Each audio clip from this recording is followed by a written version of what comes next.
The stone passage was too narrow for the sound it contained. On the far side of the barred door, the Red Keep still screamed. Steel ringing, men shouting, boots thundering across wet stone. Yet in here the air was cold and close, and every breath felt like it scraped through dust. Catelyn held Bran so tightly that he made small gasping noises when he tried to draw in air. His cheek pressed against her collarbone. She could feel his heartbeat racing like a rabbit's.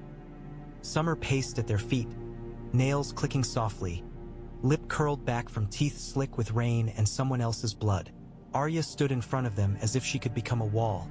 Her thin blade lifted, face set in a way Catelyn had never seen before. Too calm, too ready. Sansa's eyes were wide and wet. She tried to be silent, but fear leaked from her in small, shuddering breaths. Eddard Stark leaned his forehead against the cold wall for a heartbeat, not in surrender, but in calculation. His sword arm ached. His mind ached more. He listened for the rhythm of the fight beyond the door the way he once listened for hooves in a dark wood. This was not a battle line with banners. This was a palace tearing at itself. "Father?" Arya whispered, and the whisper was sharp, because she had learned in hours what it took most girls years to learn. Softness got you killed. Ned straightened. "Stay behind me," he told her. But there was no command in it strong enough to bend Arya when she had decided fear would not own her. A key scraped in the lock. The barred door shifted. Men on the other side grunted as they dragged it open enough for a shoulder to slip through. Barristan Selmy entered, white cloak dark with rain, the hem smeared with mud and blood. His sword was still in his hand. The old knight's breathing was steady, but his eyes were not. His eyes moved constantly, counting bodies that might not yet be bodies. "Lord Eddard Stark," he said, and his voice carried urgency without panic. "Lady Catelyn Stark." Catelyn's grip tightened. "Is it done?" she demanded. "Is the castle?" "No," Barristan said, and the honesty of it struck like a slap. "Not done. Contained." He glanced at Bran. "The boy lives." "He lives," Catelyn said, as if daring the world to disagree. Barristan nodded once. "Good." The attempt at Maegor's holdfast. He cut the words off, jaw tightening. They pushed toward the holdfast door. "We broke them. Not all were Lannister men. Some wore gold cloaks." Ned's face went colder. "The watch," he said. "Split," Barristan replied. "Bought in parts, frightened in others." His gaze flicked to the children again, and for a heartbeat his expression softened into something like regret. "This city has always been dangerous, my lord. Tonight it has simply stopped pretending." Ned's hand tightened on his sword hilt. "Where is Stannis Baratheon?" he asked. Barristan's jaw set. "Holding the inner yard with Davos Seaworth and the northern spearmen you brought," he said. "He has ordered the gates barred. He has ordered the captains of the city watch summoned, those who can be found. He has ordered—" Barristan's eyes narrowed, and the narrowness held warning. "He has ordered names spoken." Ned felt it, the shift beneath the words. "Whose names?" he asked. Barristan looked at him a moment too long. "Janos Slynt," he said at last. "And others." Catelyn heard the name and did not know it, but she knew the shape of it. A man who mattered in the watch, a man who had likely taken gold. In this castle, taking gold did not mean greed. It meant treason. Arya leaned closer, eyes fierce. "We're trapped," she whispered. "No," Ned said, and forced the word into steadiness. "We are protected. There is a difference." He looked at Barristan. "Renly Baratheon?" he asked, and hated that he had to ask. "Where is he?" Barristan's eyes flicked away for the first time. "I have not seen him since the yard," he said. "When the fighting began." Ned felt a cold thread draw tight in his chest. Renly had been there, then he had been gone. In King's Landing, disappearance was not accident. It was decision. "We move," Ned said at once. "Get them to the White Sword Tower. If this castle must become a fortress, then let it become one with my family behind stone and steel." Barristan nodded. "Follow me," he said. Catelyn shifted Bran higher in her arms. Bran's eyes met Ned's over her shoulder, wide and dark and too old. Ned wanted to tell him none of this was his fault. He could not lie. Not here. "Hold on," Catelyn whispered into Bran's hair. Outside the passage, the Red Keep roared again.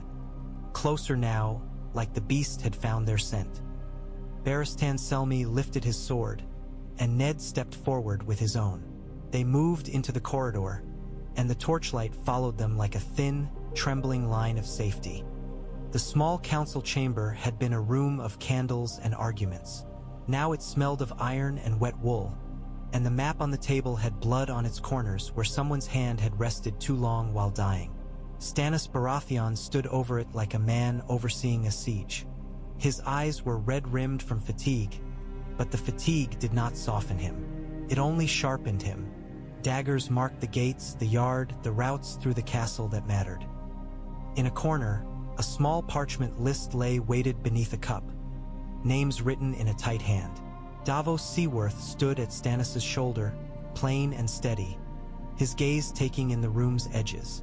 The Onion Knight's hands were clasped as if he prayed, but his eyes watched like a sailor in a storm, searching for the wave that would overturn them. Eddard Stark entered with Barristan Selmy. Water dripped from their cloaks onto the floor, and the sound seemed too loud. Ned's eyes found the kneeling man immediately. Janos Slynt knelt on stone, face pale, lips trembling. He wore his gold cloak even here, as if cloth could remind the room of authority. It only made him look like a thief caught with stolen coin. "You," Stannis said to Ned, not greeting, only naming. "You see." Ned's jaw tightened. "I see," he replied. Stannis lifted the list. "Gold cloaks led armed men toward Maegor's holdfast," he said. "Gold cloaks opened side passages. Gold cloaks struck at the king's loyal men in the yard." His voice was cold enough to frost stone. "And Janos Slynt claims he knows nothing." Janos's voice broke. "Your Grace, I tried to hold them." Stannis stepped closer, eyes hard. "You tried to hold them?" he repeated. "Or you tried to let them through and failed?" Janos's mouth opened and shut. His gaze flicked to Varys as if seeking rescue. Varys stood near the wall, hands folded, smile soft and unreadable, as if this were a lesson he had already learned. "Petyr Baelish?" Ned asked, voice sharp, and the emptiness at the Master of Coin's seat felt like a bad omen. Stannis's eyes narrowed. "Gone," he said. "Slipped away during the first surge." His voice turned harsher. "A man who handles the realm's coin should not be so skilled at vanishing." Davos cleared his throat softly. "A man who climbs ladders," he murmured, "learns where the rungs are loose." Stannis ignored the comment or pretended to.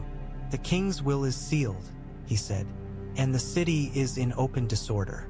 So we do what must be done." He looked down at Janos Slynt like a man looking at rot. "We cut it out." Janos's eyes bulged. "No," he whispered. "Please, I have children." Ned's stomach tightened.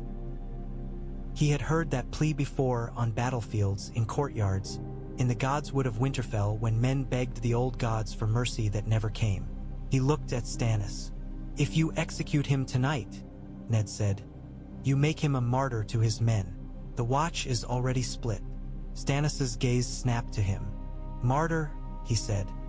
"He is a traitor." "He is a tool," Ned replied, "and tools can be used." Stannis's jaw flexed. "You sound like Varys," he said, and the insult was deliberate. Varys's smile deepened by a hair. "Tools are very useful," he murmured softly, "when you know which hand holds them." Stannis glared at him. "Silence," he said, and Varys fell silent at once, still smiling, as if silence was another kind of speech. Davos stepped forward half a pace. "Lord Eddard Stark is right about one thing," he said quietly. "The city is tinder. Tonight proved it. If you burn too many men too fast, the fire spreads." Stannis's eyes did not soften. "Then we choose our burns," he said. Ned looked at Janos Slynt. The man trembled, sweat shining on his brow. Ned could smell fear on him. Fear made men loyal to whoever held their leash. "Put him in a cell," Ned said. "Separate him from his captains. Interrogate him. Make him name who took Lannister gold. Then we replace them." Stannis's gaze stayed hard. "And if he lies? Then he hangs," Ned said simply. Stannis stared at Ned a long moment, as if weighing whether this was compromise or weakness. Finally he nodded once, sharp. "Very well," he said. "A cell. For now." Janos Slynt sobbed in relief so sudden it made Ned's skin crawl. Stannis turned to Barristan. "Double the guards on Maegor's Holdfast," he ordered. "And the White Sword Tower. And the sickroom. No one enters without my word." Barristan nodded. "As you command." Stannis's eyes slid back to Ned. "Your family?" he asked, voice clipped. "Under Barristan's protection," Ned said. "Good," Stannis replied, and the words sounded like a judgment passed. He tapped the list again. "Now," he said, "we find Petyr Baelish. We find the gold. We find who moved the watch. And we do it before dawn. Because dawn," Stannis added, voice lower, "may come without Robert Baratheon." The room went still at that. Even Janos Slynt stopped sobbing. Ned felt the night tighten around them like a noose. In the distance, the city still roared.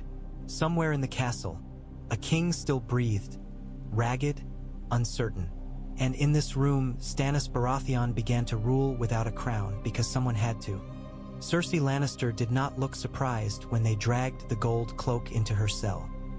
He was bleeding from a cut along his scalp, the blood running down his face in dark streaks that looked almost like paint. His eyes were wide with terror. The men who held him did not bother to be gentle. They threw him to the stone floor near the bars and stepped back. Cersei stood, chains clinking softly. Her hair was loose now, and the looseness made her look less like a queen and more like a lioness pacing a cage. Her green eyes took in the sight of Stannis Baratheon at the door and Eddard Stark beside him, and her mouth curved faintly, as if she were pleased they had come to her. "You work quickly," she murmured. Stannis's voice was cold. "You work sloppily," he replied. Joffrey surged forward, restrained by 2 guards. "You can't," he shouted, face red. "I am the crown prince.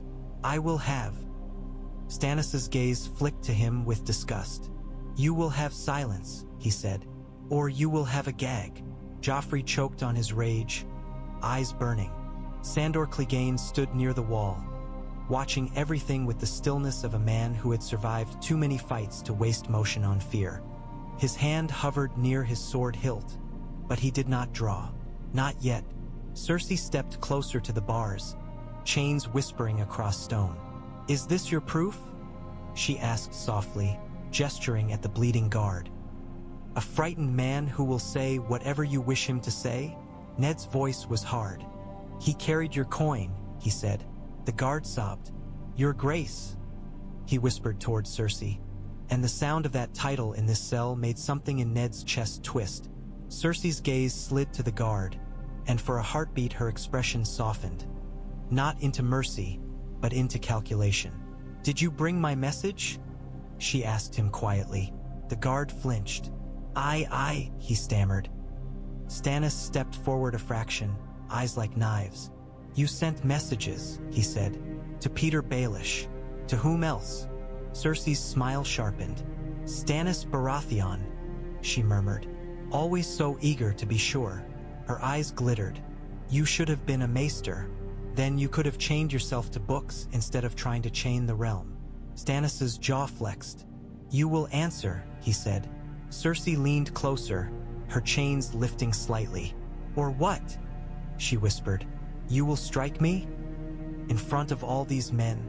Make me the victim you need me to be." Stannis did not move. His restraint was not kindness. It was control. Ned looked at the guard. "Tell us," he said. "Who paid you? Who gave you orders?" The guard's eyes darted, desperate. I was told," he babbled. "Gold. A coin for a door left unbarred. A coin for a message carried. I didn't know." Cersei's voice cut in, soft as velvet. You knew, she murmured. The guard's face twisted. I knew it was for you, he sobbed. Your grace, please. Cersei's expression turned cold. You disappoint me, she said, and the words were death in silk. The guard's sobbing turned to panic. Please, he whispered. Please. Ned felt sick. You will not kill him, he said to Cersei, because he saw in her eyes that she would if she could. Cersei's gaze slid to him. You think you can stop me, she murmured. How adorable. Stannis' voice was iron. He will be taken, he said, and he will name every man who took Lannister gold. Cersei laughed softly. Then you will hang half the watch, she said, and the other half will hang you. Her eyes flicked toward Sandor Clegane. Isn't that right? Sandor's ruined mouth twisted. I don't hang, he muttered. I burn. Cersei's eyes glittered. Then remember who paid for your bread, she said softly. Sandor's gaze did not change. Bread doesn't buy love, he said. Cersei's smile vanished for a heartbeat. Then it returned, sharper. No, she murmured. It buys survival. Love is what men tell themselves after. Ned stepped forward, voice low and controlled. Your children, he said. You will not use them as shields. Cersei's eyes flashed. They are not shields, she hissed. They are my blood, my future. Her voice dropped again, dangerous calm returning. And if you try to take them from me, Lord Eddard Stark, you will learn what kind of mother a lioness truly is. Stannis' gaze stayed on her like frost. Your threats are wasted, he said. Your rescue failed. Your gold has been exposed. And your city is burning because you lit the match. Cersei's lips curved. The city always burns, she murmured. It simply chooses new reasons. The guards hauled the gold cloak back up. He screamed as they dragged him away, pleading for mercy that no one offered. As the door began to close, Cersei leaned close to the bars one last time and spoke softly enough that only Ned and Stannis heard. Robert Baratheon will die, she whispered. And when he does, you will both learn what it means to rule without love. Stannis did not blink. Ned did not flinch. But as they walked away through the torchlit corridor, Ned felt the cold settle deeper in his bones. Cersei was caged, yes. Yet cages did not make lions harmless. They only made them desperate. The White Sword Tower smelled like smoke that did not belong in stone. Blood had dried in dark smears along the stairwell where torches had spilled oil and men had slipped in it, screaming. A wounded Kingsguard sat on a step clutching his ruined arm, face gray, teeth clenched hard enough to crack. He looked at Barristan Selmy with something like hatred, the hatred of a man caught between vows and gold and finding the gold heavier. Barristan stood over him, sword lowered but not sheathed, his expression carved from disgust. Ned climbed the stairs with a lantern, each step feeling like he climbed deeper into a wound. He stopped at the cell door and looked through the iron bars at Jaime Lannister. Jaime sat on the bench with his chains still on, hair loose, face calm. He looked too comfortable for a man whose family had just tried to free him and failed. His smile was bright and cold, like a blade held up to candlelight. You're bleeding, Jaime said mildly, eyes flicking to Ned's sleeve where a cut had seeped. So are your men, Ned replied. Jaime's smile sharpened. They're not my men, he said. They're my sister's purchases. There's a difference. Barristan's voice was harsh. Your sister's purchase wore my cloak, he snapped, gesturing at the wounded knight. Your sister's purchase killed Gold Cloaks and tried to turn this tower into a butcher's yard. Jaime's eyes flicked to the wounded man, and for a heartbeat something like contempt passed over his face. He made his choice, Jaime murmured, and he made it badly. The wounded Kingsguard spat blood. He choked, then swore, pain cutting the words off. Ned's jaw tightened. Enough, he said. He looked at Barristan. How did they get this far? Barristan's eyes were tired. Keys, he said. Gold. Weak men. His gaze slid to Jaime. And a plan that assumed I would hesitate to kill men in white. Ned felt the weight of it. In this castle, the Kingsguard was supposed to be the last clean thing. Tonight, it had been stained. Jaime leaned forward slightly. "You learned something," he said softly. Ned's eyes narrowed. "What did I learn?" he asked. "That vows are paper when pressed hard enough," Jaime murmured. "And that your friend King Robert Baratheon is not the only one whose heart can fail." His gaze glittered. "The realm's heart is failing too." Barristan's sword lifted a fraction. "Keep your tongue," he warned. Jaime's smile widened. "Or you'll kill me?" he asked. "Do it then. Solve your problem with blood. That's what this city teaches." He tilted his head. "But you won't. Not while the children breathe." Ned's face went colder. "Do not speak of children," he said. Jaime's eyes held his. "You asked me once," Jaime said quietly, "if they are mine." The air seemed to tighten. Ned did not look away. "Answer now," he said. Jaime's smile faded. For the first time, he looked tired. Not weak, Jaime Lannister was never weak, but tired in the way men became tired when the game demanded more than even they could pay. "If I answer," Jaime said softly, "you will kill her." Ned's voice was hard. "If you answered earlier, fewer men might have died," he said. Jaime laughed once, short. "Men always die," he said. "You just like the lie that they die for meaning." Ned stepped closer to the bars.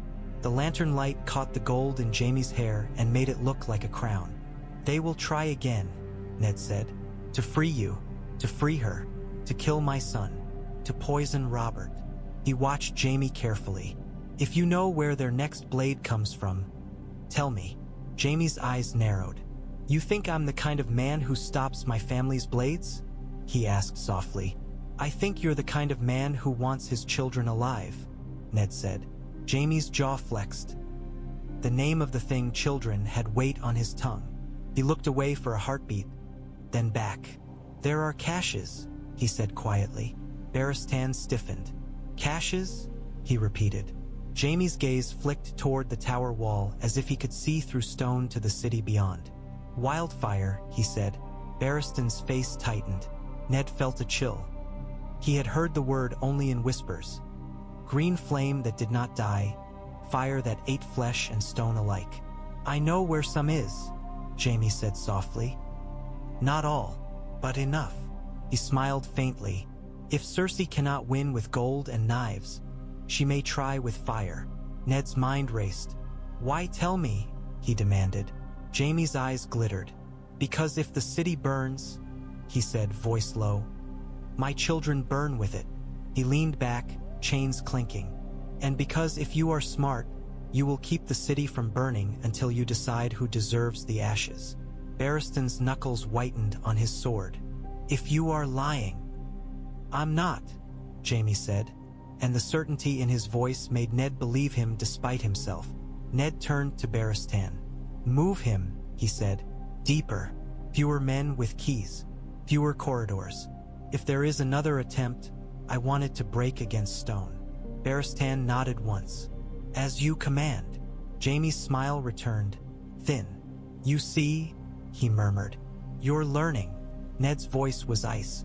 "I am surviving," he said. "There is a difference." He left the lantern's light behind as he stepped back into the stairwell's shadow, and the tower's silence felt heavy with the knowledge that fire could be hidden under a city like rot under skin, waiting for a spark. When Ned returned to Robert's sickroom, the storm had quieted into a steady rain that sounded like fingers tapping on a coffin lid. Robert lay propped on pillows, breathing shallowly. His face looked swollen and pale at once, as if his body could not decide whether to cling to life or surrender to it. Yet his eyes were open, and in them was a sharpness Ned had not seen in years. It was the sharpness of a man who knew he stood at the edge and wanted to look down before he fell. Barristan Selmy stood at the door, a silent sentinel. Stannis Baratheon waited in the corner, half in shadow, arms folded, watching as if time itself were an enemy he had to outlast. Ned sat close enough that Robert could grab his sleeve if he chose. He held the sealed parchment, the will, the decree, in his hand like a weight he could not set down. Robert's gaze fixed on it, then on Ned. "You kept it," Robert rasped. Ned's voice was low. "It is sealed," he said. "It is witnessed. Stannis Baratheon cannot be denied lawfully." Robert made a sound that might have been laughter once. "Lawfully," he wheezed. "Gods, you love that word." His eyes narrowed. "Tell me truth, Ned." Ned held his gaze. "I have been," he said. Robert's mouth twisted. "No," he said, and the word came with pain. "Not the realm's truth. Your truth." He swallowed, grimacing.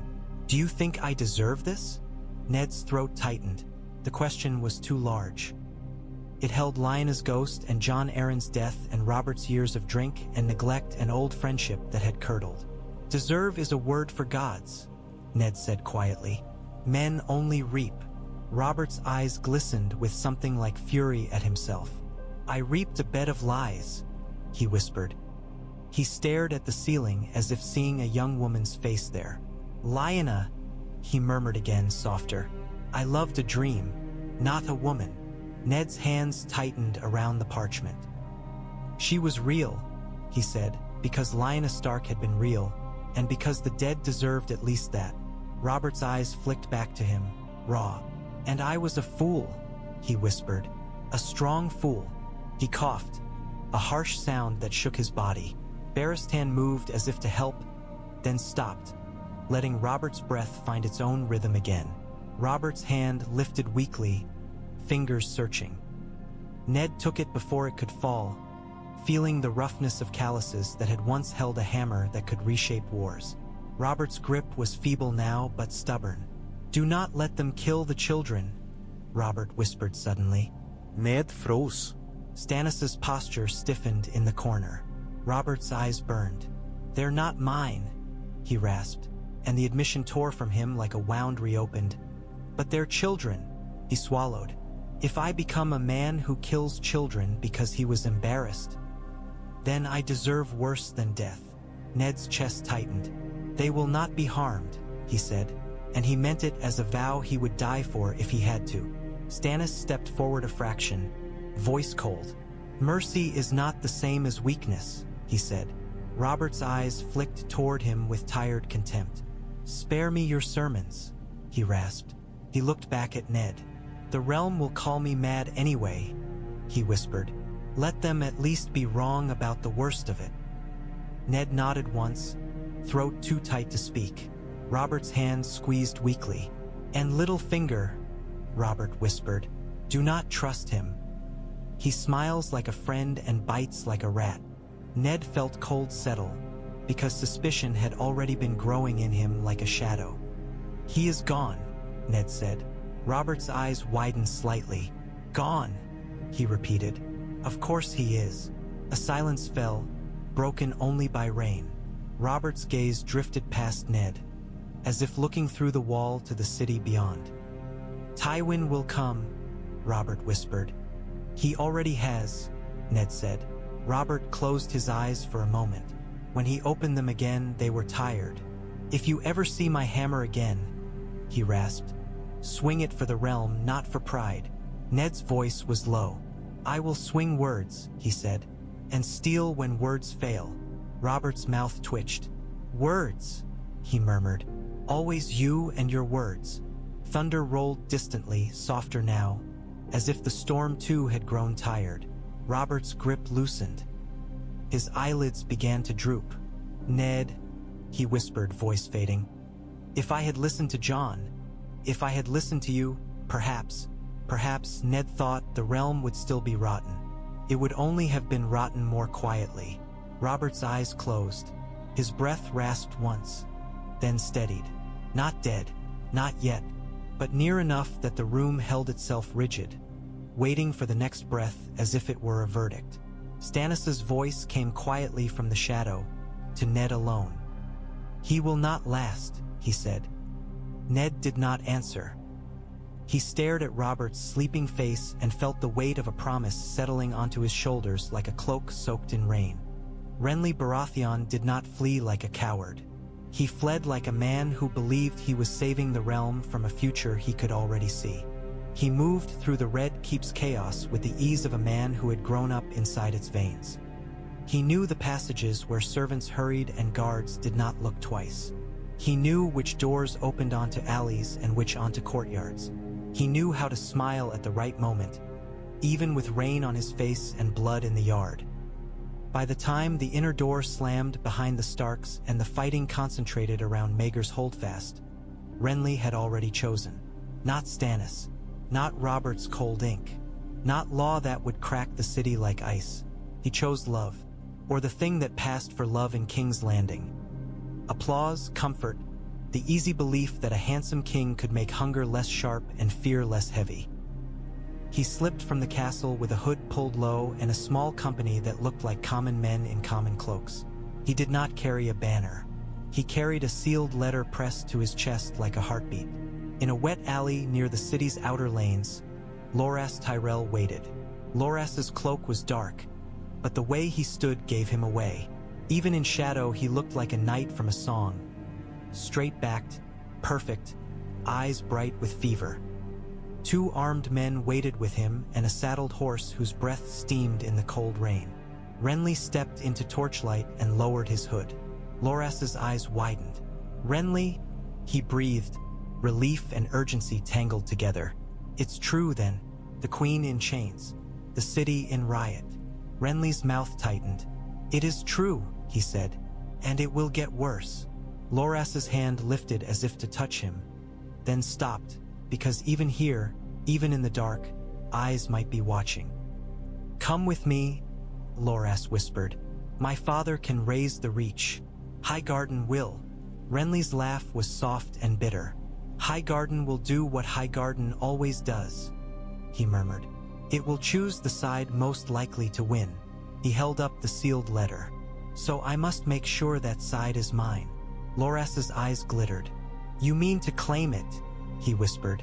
Renly looked past him to the city wall looming beyond the alley's mouth. Rain streaked the stones. Torches burned atop the battlements. The city felt like a beast pinned between hunger and fear. Stannis will try to rule this place with cold law, Renly said softly. He will purge the watch. He will punish the small folk for rioting when they starve. He will call it duty. Renly's eyes hardened. And the city will hate him so much it will beg for any alternative, even Cersei. Loras swallowed. And you? He asked. Renly's smile returned. Small, practiced, and dangerous. I will give them something they want, he murmured. A king they can cheer. A king who can feed them. A king who looks like summer. His gaze sharpened. The realm does not survive on law alone. It survives on belief. Loras's voice trembled with fierce devotion. Then we will make them believe, he whispered. Renly nodded, and the nod felt like a crown settling onto his head in the dark. Highgarden, he said. We go now, before Stannis Baratheon realizes what I am doing. One of Loras's men shifted, nervous. If they catch you. They won't, Renly said, and the certainty was the kind that made men follow. He swung into the saddle with practiced ease, cloak dripping. Loras mounted beside him. Renly pressed the sealed letter into Loras's hand. To Mace Tyrell, he murmured. Tell him the realm needs a king it will love. Tell him Stannis Baratheon will bleed the realm dry with duty. His eyes glittered. Tell him I will marry Marjorie Tyrell if he crowns me. Loras's jaw tightened with something like pride. He will, he said. Renly looked back once, toward the city behind them. Lightning flashed faintly on the horizon, turning the red keep into a jagged shape against the dark sky. Somewhere inside, Robert Baratheon slept close to death. Stannis Baratheon waited with ink and law. Eddard Stark held his family behind stone. Cersei Lannister counted coins and breaths. Renly turned forward again. The horses splashed through puddles. Hooves struck wet cobbles. The alley swallowed them, and King's Landing did not even notice one of its princes had just ridden into a new war. Varys met Ned Stark behind a tapestry that depicted a dragon being strangled by a stag. Ned hated that he recognized the symbolism even in thread. The secret passage was narrow and smelled faintly of damp stone and old smoke. A small lantern sat on the floor, its flame steady, casting soft light upward that made Varys's face look kind and his eyes look older than they should have. Two small figures waited in the shadow behind Varys. Children, thin and silent, eyes downcast. Varys's little birds. Ned did not like looking at them. A city that used children as tools was a city that deserved fire. "My lord," Varys murmured, voice gentle. "You are bleeding less than I feared." Ned's expression stayed hard. "Say what you came to say," he replied. Varys smiled softly, as if indulging a stubborn child. "Renly Baratheon is gone," he said. Ned felt the cold settle deeper, but he did not show it. "I suspected," he said. Varys tilted his head. "He left through the river gate in a hood," he murmured, "with a small party. He met Loras Tyrell in an alley near the Street of Flower." His eyes glittered. "He is riding for Highgarden." Ned's jaw tightened. "How do you know?" he demanded. Varys's smile did not change. "Because my birds listen," he said softly. "And because in King's Landing, men who leave in rain leave with purpose." Ned's mind moved quickly. Highgarden, the Reach, Mace Tyrell's banners, Renly's charm, a second crown, a second war. "Why tell me?" Ned asked, voice low. Varys sighed lightly. "Because I prefer one war to three," he murmured. "And Renly Baratheon's departure makes three more likely." Ned's eyes narrowed. "Petyr Baelish," he said. "Did he help him?" Varys's smile became a fraction sadder. "Petyr Baelish helps whoever helps Petyr Baelish," he replied. "But yes." He leaned closer, voice dropping. "A certain door was unbarred. A certain captain looked the other way. A certain purse was heavier than it should have been." Ned felt anger flare. "Where is he?" he demanded. Varys spread his hands. "Gone," he said, "like mist when you chase it." He left the Red Keep during the riot's first surge, smiling, as if he had simply remembered an appointment. Ned's fingers tightened around the hilt of his sword. "If I find him," he said, voice hard, "I will do what honorable men do," Varys murmured, and the softness made it sound like mockery. "You will arrest him. You will demand truth. You will expect fairness to matter." His eyes glittered. "And he will already have moved his pieces." Ned forced his breathing to steady. "Then tell me what piece moves next," he said. Varys's smile faded slightly. "Fire," he murmured. Ned's eyes narrowed. "You speak of Wildfire," he said. Varys nodded once, slow. "Old caches," he whispered. Byrged under Alice, under Guildhals, under Septs." The Mad King loved his green flame. His gaze held Ned's. If desperate people believe they are losing everything, they do not choose quiet ends. Ned felt his stomach turn. "Cersei," he said. Varys's expression softened into something like pity. "Cersei Lannister is proud," he murmured. "Pride makes women cruel, but it also makes them foolish when cornered." He leaned closer. "If Robert Baratheon dies, the corner closes." Ned's voice was low. "Then we keep him alive," he said, though the words tasted like ash. Varys's smile returned, small. "You try," he murmured, "but death does not always ask permission." One of the little birds shifted silently and held out a small scrap of parchment. Varys took it, glanced, then offered it to Ned. Ned read it by lantern light. The handwriting was crude, the message brief. "Gold cloaks at Fishmonger's Square. Red cloaks with them. Door 2 Magers Holdfast watched." Ned's jaw clenched. "Another attempt," he said. Varys nodded. "They do not stop," he murmured. "Neither should you." Ned folded the scrap and tucked it away. He stared at Varys. "If you are truly for the realm," he said, "then help me end this." Varys's smile was gentle. "I am helping," he replied, "in the only way a spider can." His eyes glittered. "By showing you where the web is sticky." Ned turned to leave, then paused. "If you lied," he said, voice quiet and dangerous, "I will remember." Varys inclined his head slightly. "Oh, my lord," he murmured. Remembering is what keeps men alive. Ned stepped out from behind the tapestry and back into the Red Keep's damp corridors, carrying Varys' words like a torch he did not trust, because torches could light the way, or they could set everything on fire. Morning in the Red Keep arrived without relief. The rain had thinned to a cold drizzle, but the air still smelled of smoke from torches and iron from blood that had been washed from stone yet lingered in the cracks. The castle moved like a wounded animal.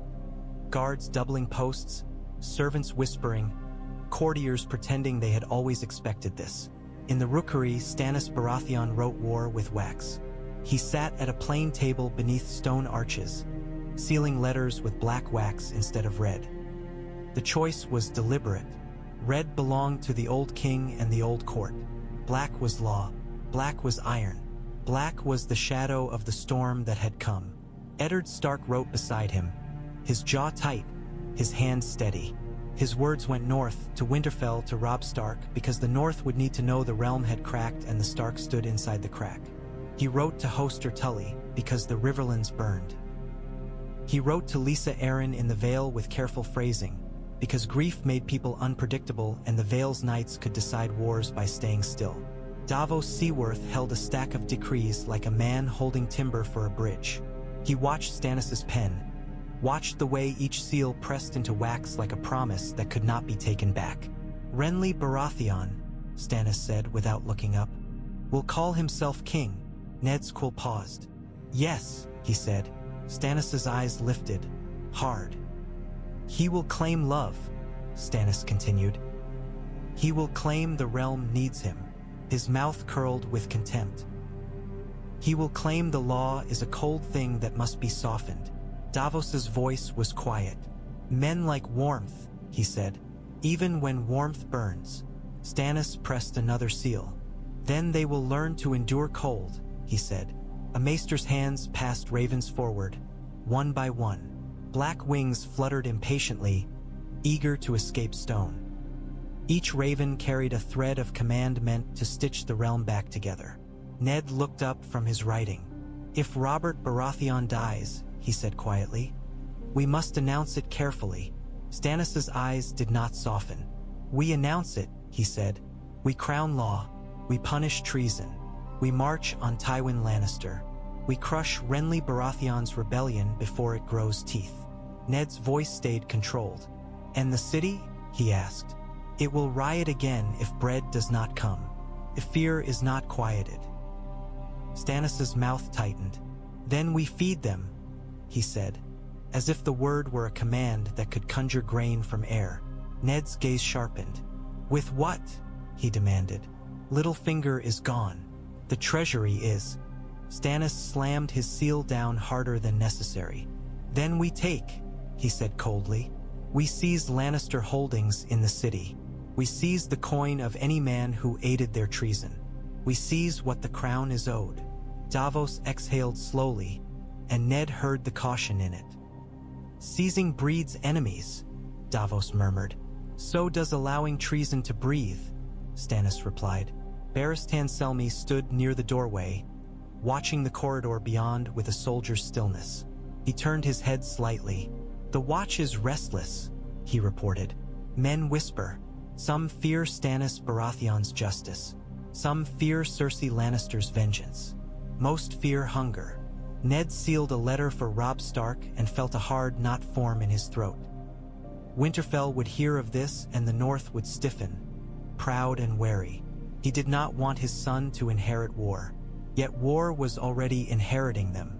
Stannis stood, gathered the sealed letters and handed a stack to Davos.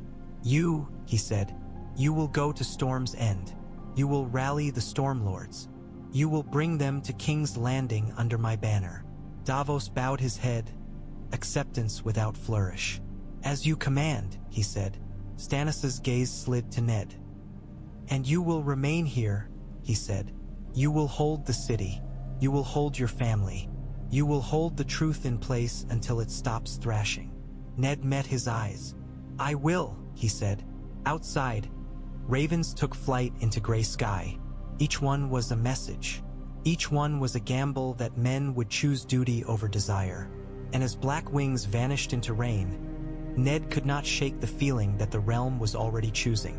Tyrion Lannister's captivity looked suspiciously comfortable. He sat at a table with a cup of wine as if he were a guest rather than a hostage. The room had iron bars on the windows and 2 northern guards at the door, but Tyrion's posture remained relaxed, his half-smile intact, his eyes bright with the pleasure of watching the world unravel exactly as he had predicted. Ned Stark stood over him with a map of the riverlands spread on the table. The inked rivers looked like veins. The little red marks where villages had burned looked like wounds. "You said your father would force battle," Ned said. Tyrion lifted his cup slightly. "Did I?" he asked mildly. "I must stop being right. It's becoming tedious." Ned's gaze was hard. "Tywin Lannister burns farms," he said. "He hangs men who resist. He wants the crown to look weak and cruel." Tyrion nodded. "Yes," he said softly. "My father believes fear is cleaner than love." Ned's jaw tightened. "And Cersei Lannister believes gold is cleaner than both," he said. Tyrion's smile sharpened. "Cersei believes herself clean," he murmured. "That's her first delusion." Ned tapped the map. "Where will Tywin strike next?" he demanded. Tyrion's gaze dropped to the rivers. "He will aim for crossings," he said. "Bridges, fords. He will force the river lords to choose between defending their own halls and answering the crown's call." His eyes flicked up. "He will make loyalty expensive." Ned's voice was low. "And if the crown marches?" Tyrion shrugged. "Then the Riverlands becomes a slaughterhouse," he said. "And your friend King Robert Baratheon," his mouth twisted, "would have enjoyed that once. Now he can barely breathe." Ned's expression tightened. "He still lives," he said. Tyrion lifted his brows. "For now," he said, and the words carried no malice, only certainty. Ned studied him. "You offered once to go to Tywin Lannister with terms," he said. "Do you still?" Tyrion's smile faded a fraction, replaced by something more sober. "If you send me," he said quietly, "my father will listen, not because he loves me, but because he hates being embarrassed, and my death would embarrass him in ways even he cannot ignore." He swirled his wine. "But do not mistake listening for yielding." Ned's gaze narrowed. "Then what good is it?" he asked. Tyrion leaned forward slightly. "Time," he said. "Time to feed the city. Time to gather stormlords. Time to let the river lords rally. Time to find where Cersei hid her knives." His eyes glittered. "Time is the only coin that truly matters in war." Ned's voice hardened. "And what do you want in return?" he asked. Tyrion's mouth quirked. "Survival," he said, then softer. "And perhaps not to be the only Lannister who sees how stupid this all is." Ned watched him a moment, then asked the question that mattered. "Would Tywin sacrifice you to win?" he demanded. Tyrion's smile returned, bitter. "He might," he admitted. "If the choice is between me and the legacy he worships, he will choose legacy." He tilted his head. "But legacy does not always survive the choices made for it." Ned felt the weight of decision pressing again. Every choice here cut something. Mercy cut authority. Authority cut mercy. Cunning cut honor. Honor cut survival. Tyrion's gaze drifted to the barred window, to the city beyond. "Your problem," he said softly, "is not only my family. It is the fact that King's Landing is a beast that must be fed, and you've just taken away the hand that used to feed it." His eyes flicked back to Ned. "Littlefinger is gone. The ledgers will scream. The people will scream louder." Ned's jaw tightened. "Then tell me where the grain is," he said. Tyrion laughed softly. "Now that," he murmured, "is a proper question." He leaned in. "There are merchants loyal to House Lannister who hold stores. Seize them publicly, claim it is for the people, and you will steal Cersei's ability to buy love." His smile sharpened. "And if you want a quieter blow, look to the moneylenders at the Street of Silk. They have been funding your crown's lies for years." Ned listened, hating himself for needing counsel from a Lannister. Yet war did not care what a man hated. War only cared what worked. He folded the map. "I will consider it," he said. Tyrion lifted his cup again. "Consider quickly," he murmured, "because my sister will not stop, my father will not stop, and your brothers Baratheon." His eyes glittered with something like amusement. "Have begun to stop being brothers." Ned turned toward the door, and for a moment he felt the city's weight pressing against him like water against a dam.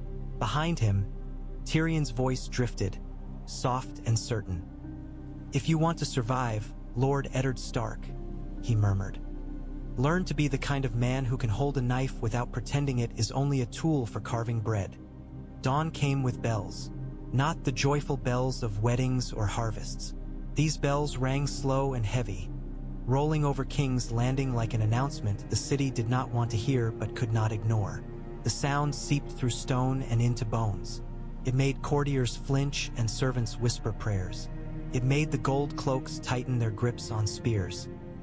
Ned Stark stood in the throne room and listened to the bells as if they were counting down the last heartbeats of the realm he once believed could be saved with honor alone.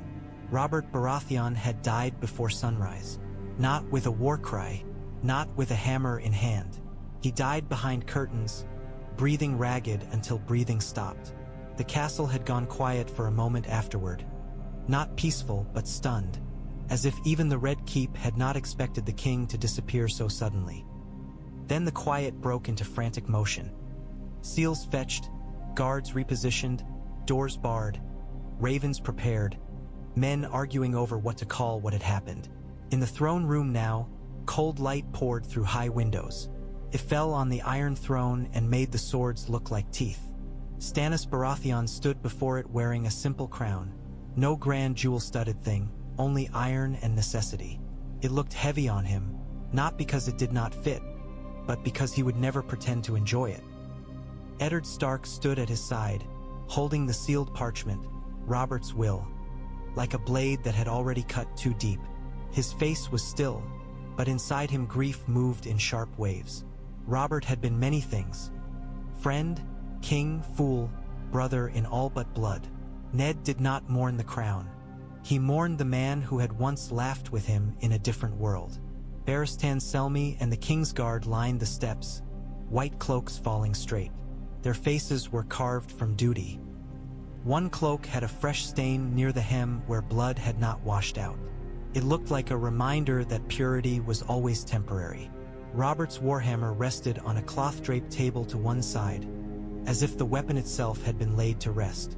Cersei Lannister stood in chains near the hall's edge, guarded, her chin high. Her eyes were bright. Her mouth held a small smile that did not reach her gaze. She watched Stannis like a woman watching a stranger sit in her husband's chair. Outside, through thick walls, the city shouted. The roar was distant but constant, like surf against rock. Some voices cried for Robert. Some cursed Stannis. Some screamed for bread. Some screamed the queen's name as if it were a prayer. Stannis lifted his chin. His voice was not loud, but it carried because it did not tremble. "By the lawful will of King Robert Baratheon," he said, "I am King Stannis of House Baratheon, first of his name, Lord of the Seven Kingdoms, protector of the realm." The words landed like iron on stone. A murmur ran through the courtiers. Some bowed quickly, eager to survive. Some bowed slowly, resentful. Some did not bow at all until Barristan Selmy's gaze found them. Ned watched faces and saw the truth. Many were bowing not to Stannis, but to the fact that swords were present. Stannis's eyes moved to Cersei. "Cersei Lannister," he said, voice cold, "you are held for treason. You will face lawful judgment." Cersei's smile sharpened. "Lawful," she murmured. "How comforting." Stannis ignored her. He turned to the hall, voice steady. "The city watch will be purged of corruption," he said. "Those who took Lannister gold will hang. Those who riot will be punished. Bread will be distributed from seized stores. The riverlands will be defended. Lord Tywin Lannister will be named traitor if he does not cease his burning and present himself to the crown." The words were orders. The words were also a challenge. Ned felt the weight of them. Each decree was necessary. Each decree would make enemies. A messenger slipped into the hall and moved quickly to Barristan Selmy, whispering. Barristan's expression tightened. Then he stepped close to Stannis and spoke in a low voice. Stannis's jaw tightened. He nodded once. Ned's stomach sank even before the words were spoken aloud. Stannis lifted his voice again.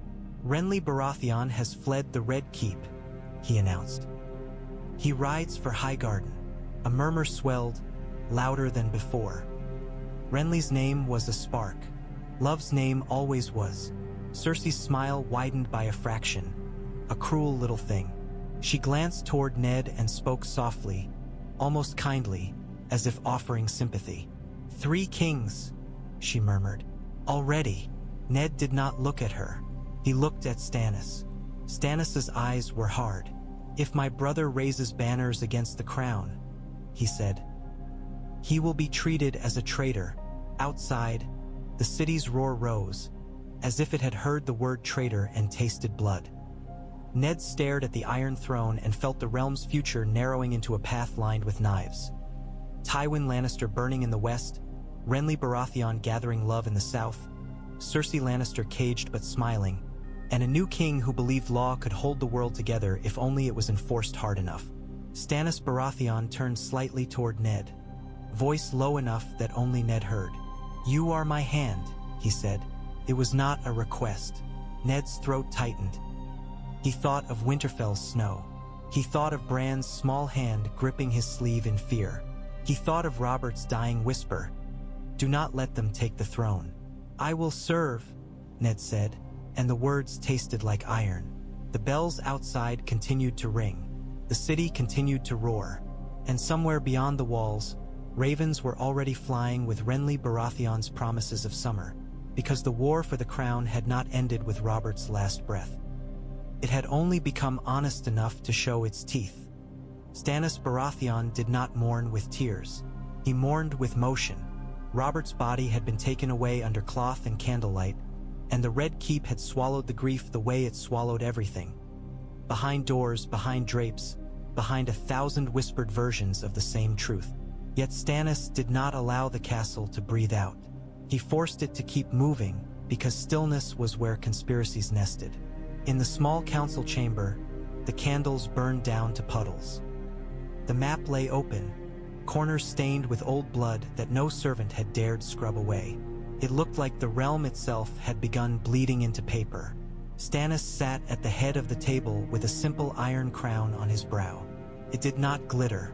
It did not charm. Pressed down like judgment. His eyes moved from one face to the next, measuring loyalty by posture, by hesitation, by the way men swallowed before they spoke. Eddard Stark stood at his right, not seated because a hand was a pillar, and pillars did not lounge. The king's seal rested in Ned's palm, heavy, warm from his skin, and hateful in its familiarity. Ned had sworn oaths in this room before. Now he swore them to a man who would never laugh to soften the edges. Davos Seaworth held a stack of reports like a man holding damp kindling. Barristan Selmy stood at the door, sword at his hip, white cloak still stained at the hem. Varys watched from near the wall, hands folded, expression serene, as if the city had not tried to gut itself hours ago. "The First Order," Stannis said, voice flat, "is the Watch." Ned's jaw tightened. "The Watch is half the city," he said. "If you cut too deep, if I cut too shallow," Stannis snapped. "It bleeds me." His gaze turned to Davos. "Names." Davos slid a parchment forward. Inked names. Captains. Sergeants. Men who held keys and men who held purses. "We have 3 who led men toward Maegor's Holdfast," Davos said quietly. 2 who opened side passages. 1 who turned his spear on northern men. Stannis's eyes did not soften. "Hang them," he said. Varys's voice drifted in, gentle as a lullaby. "Publicly?" he asked. Stannis looked at him like a man looking at a fly. "Publicly," he said. "At dawn. So the city understands the crown has teeth." Ned felt the word dawn like a blade. He thought of the September steps slick with blood. "Make it clean," Ned said. "No torture." No spectacle beyond necessity. Stannis's mouth tightened as if tasting the word necessity. Necessity is what keeps kings alive, he replied. Spectacle is what keeps cities obedient. His gaze swung to the empty chair that had belonged to Petyr Baelish, and his eyes narrowed as if the absence offended him personally. And the master of coin? He asked. Gone, Ned said. Stannis's fingers tapped the table once. Sharp. Find him. Varys's smile was soft. He is very skilled at being elsewhere, he murmured, and very skilled at leaving others to pay for his choices. Stannis ignored the silk in the words. Every door, he ordered. Every dock. Every gatehouse. No ship leaves without search. No rider leaves without being named. Barristan's voice was low. The river gate was used, he said. Renly Baratheon. Stannis's jaw tightened, and Ned felt the room tilt slightly, as if the king's anger had waned. Renly has chosen treason, Stannis said. He will declare himself king by love and lies. Ned spoke carefully. He will have the reach, he said, if Mace Tyrell believes it profitable. Stannis's gaze was ice. Then we make it unprofitable, he said. Davos cleared his throat. The people, he said quietly. They're hungry. The riot wasn't only knives. It was empty bellies. Stannis's expression tightened. Then they eat, he said. With what? Ned demanded, and the question tasted like ash. The treasury is hollow. Stannis's eyes narrowed. Then we seize, he said. Lannister warehouses. Merchant stores that hoard grain. Any man who funded the Watch's betrayal will fund the city's survival. Varys hummed softly, amused. A bold policy, he murmured. Bold policies make bold enemies. Stannis's gaze snapped to him. Good, he said. Let them show themselves. Ned felt a cold knot form. Enemies in King's Landing did not show themselves. They showed knives. We must also guard my son, Ned said, voice hardening. They will not stop coming for Bran Stark. Stannis's eyes moved to Ned. For a heartbeat, there was something like understanding. Not warmth, but shared necessity. Then Bran Stark stays behind stone, Stannis said. And any man who reaches for him dies. Davos shifted, glancing at the map. The Riverlands burn, he reminded them. Tywin Lannister will not wait for your city to settle. Stannis lifted the parchment list again, and the names on it seemed to glare. Then we make the city settle fast, he said. We hang traitors. We feed the hungry. We find Baelish. We send ravens to every lord who ever swore to House Baratheon. His voice lowered. And we prepare to march. Ned looked at the blood-stained map and felt the truth settle deeper. Robert's death had not ended a war. It had removed the last man who could have shouted it into silence. Stannis's law would be tested now, not by parchment, not by seals, but by fire and steel and starving mouths. The first hangings happened at dawn, before the city could fully wake into anger. Rain had turned the watch yard to mud, and the gallows looked crude against the Red Keep's polished cruelty. Rough timber, fresh rope, the kind of thing built quickly because hesitation was dangerous. Gold cloaks stood in lines, spears upright, faces set. Some watched the condemned with hard eyes. Some would not meet their gaze. Some looked as though they might vomit. Stannis Baratheon did not flinch. He stood on a small platform with the iron crown on his brow, cloak dark with drizzle. Eddard Stark stood beside him, jaw tight, hand resting on the hilt of his sword, as if reminding himself he still lived in a world where steel mattered more than words. Davos Seaworth stood a step behind, expression grim, eyes scanning the crowd as if expecting stones. 3 Gold Cloak captains knelt in chains beneath the gallows. One prayed loudly to the 7. One sobbed silently. One stared at Stannis with hatred so pure it looked like devotion turned rotten. Janos Slynt, the sobbing man choked, voice breaking. He told us, he. Stannis's voice cut through, cold. Your tongue is late, he said. It will not by your neck. The man's sob turned into a wail. I have children, he screamed. Ned's stomach tightened, but he did not speak. He had asked Stannis for clean justice. This was clean in its way. Rope did not linger. Rope did not let men bargain their way out after the fact. A herald read charges in a loud voice meant to be heard by those who mattered most. Treason, aiding Lannister agents, opening royal passages, raising steel against the crown. Every word was a nail. The small folk gathered behind the ring of spears, faces hungry with fear and curiosity. Some hissed at the gold cloaks in chains. Some muttered prayers. Some whispered that the new king was already hanging men, and perhaps that meant he would hang them next. Stannis lifted his hand, and the yard quieted. Not because the people respected him, but because Barristan Selmy's men stood close enough that disrespect looked like death. "King Robert Baratheon is dead," Stannis said, and he did not soften the words. He let them fall like stones. "He died as your king. He named me as his lawful heir. Those who conspired to open the red keep to traitors have chosen death." A murmur ran through the crowd like wind through dry leaves. Some voices cried, "Stannis." Others cried, "Renly." A few cried, "Joffrey," as if the name itself could undo chains. Stannis's gaze swept the yard. "There will be bread," he said.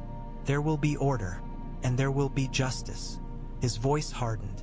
"There will also be no mercy for treason." Ned saw the effect. Some gold cloaks stiffened with renewed loyalty, the kind born of fear. Others stiffened with resentment. A city could be held by fear, could also explode from it. The trapdoors fell. Ropes snapped taut. Bodies jerked. One man kicked and clawed at air. His boots flung mud in small arcs. Another went still almost at once. The third convulsed and stared at Stannis as he died. Eyes bulging, hatred refusing to fade even as breath did. The yard smelled of wet rope and waste and fear. When it was done, Stannis did not look away. He watched until the last twitch stopped. Then he turned, voice sharp. "Bring me Janos Slynt," he ordered. A guard hurried forward. He is in the black cells," he stammered. "He refuses." "Then he learns what refusal earns," Stannis said. Ned stepped in, low voice edged. "Interrogate him," he said, "but keep him alive. We need names. We need the web." Stannis's gaze flicked to him, hard, and for a heartbeat Ned thought the king would dismiss him. Then Stannis nodded once. "Alive," he said, "until he speaks." Davos exhaled slowly. "The people will talk," he murmured to Ned as they descended the platform. "They'll say Stannis Baratheon hangs men like laundry." Ned's voice was quiet. "Let them talk," he said. "If they talk, they aren't rioting." Davos's eyes stayed sharp. "Talking becomes rioting," he murmured. "If it's hungry talk." Ned looked at the bodies swaying in the rain and felt the city's mood shifting like weather. Stannis had shown teeth. Now he had to feed the beast before it decided teeth were not enough. Catelyn Stark could feel the city through the stone. Even with shutters closed and guards posted outside their door, King's Landing's noise seeped in, distant bells shouting, the steady low roar of a crowd that never fully slept. It made her skin itch. It made her want to run north until her lungs froze and the world became clean again. Bran sat on the bed with his knees drawn up, eyes fixed on nothing. He had not spoken much since Robert's death was announced. The king's roar had vanished from the castle like a candle blown out, and Bran seemed to understand, in some numb way, that the man who had promised him safety was now only a corpse wrapped in cloth. Sansa sat on a stool with a cloth pressed to her mouth, trying to keep her crying quiet. She had always believed kings were permanent. She had believed crowns were endings. Now she learned they were beginnings, and she hated the lesson. Arya stood near the door with Summer at her side, fingers wrapped around her thin blade as if it were a reassurance. Arya did not cry. She watched. She listened. Her eyes moved constantly, and Catelyn saw how quickly the Red Keep was shaping her daughter into something sharp. A soft knock came. The door opened. Eddard Stark stepped in, weary and streaked with someone else's blood. His cloak was damp.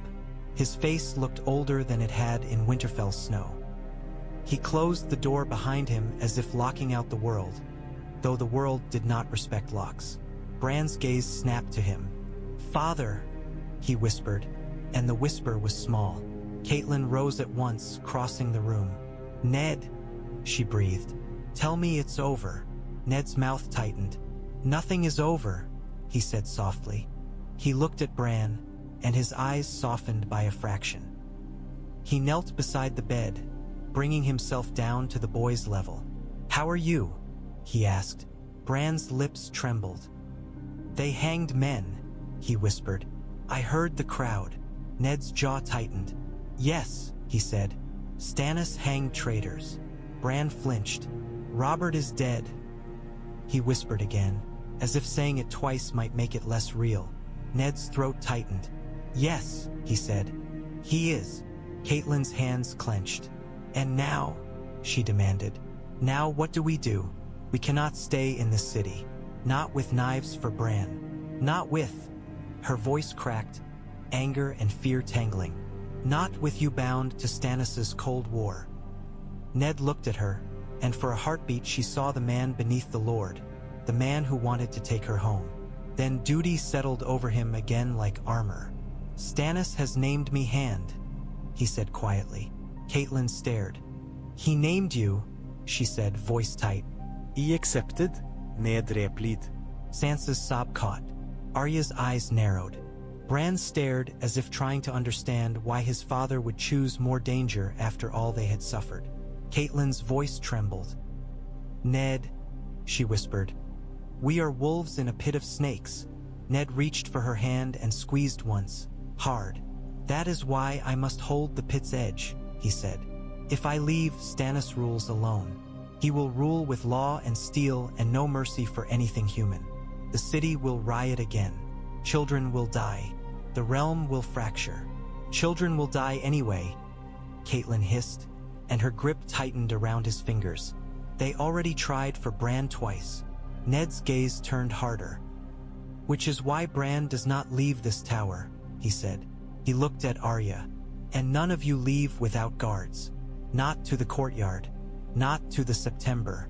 Not to look at the city. Not for anything." Arya bristled. "I can."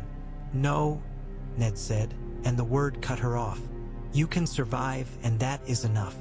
Arya's eyes burned, but she nodded once, stiff, as if swallowing pride. Sansa's voice trembled. "What will happen to the queen?" she whispered. To the children?" Ned's expression tightened. "There will be a trial," he said. "Lawful. Stannis will demand truth spoken openly." He looked at Bran. "And Bran," he said softly, "you will not be forced into anything alone, but your words matter." Bran's face went pale. "I have to speak?" he whispered. Catelyn's arm tightened around him. "He is a child," she snapped. "He is a witness," Ned said quietly, and the cruelty of it sat heavy on his tongue. "And the realm will question everything unless it hears him." Bran swallowed hard. "If I speak," he whispered, "they'll kill me." Catelyn's breath hitched. She pulled him into her arms. "No," she whispered fiercely. "No one will touch you." Ned's voice was iron. "No one will touch him," he said. "Not while I breathe." A silence fell, and in it the city's distant roar sounded like the sea at night. Catelyn looked at Ned's face and saw the truth. He believed he could hold back a flood with his bare hands, because honor demanded he try. She also saw the other truth. Floods did not care about honor. Ned stood and looked at all of them. His family gathered in a foreign tower with the smell of blood in the stone. "We endure," he said softly. "We endure until the realm stops shaking." Arya lifted her chin. "Then we endure," she murmured. Sansa wiped her eyes with trembling fingers. Bran held his mother's hand as if it were the only solid thing left. Outside, the bells rang again, and the city answered with hunger and whispers. They moved Jaime Lannister deeper before night fell. The White Sword Tower had rooms few men saw, spaces meant for oaths and secrets, for men who served kings and needed to disappear from the world's reach when the world became too loud. In a lower chamber, The air smelled of old smoke and old fear. A single lantern threw weak light across iron rings bolted into stone.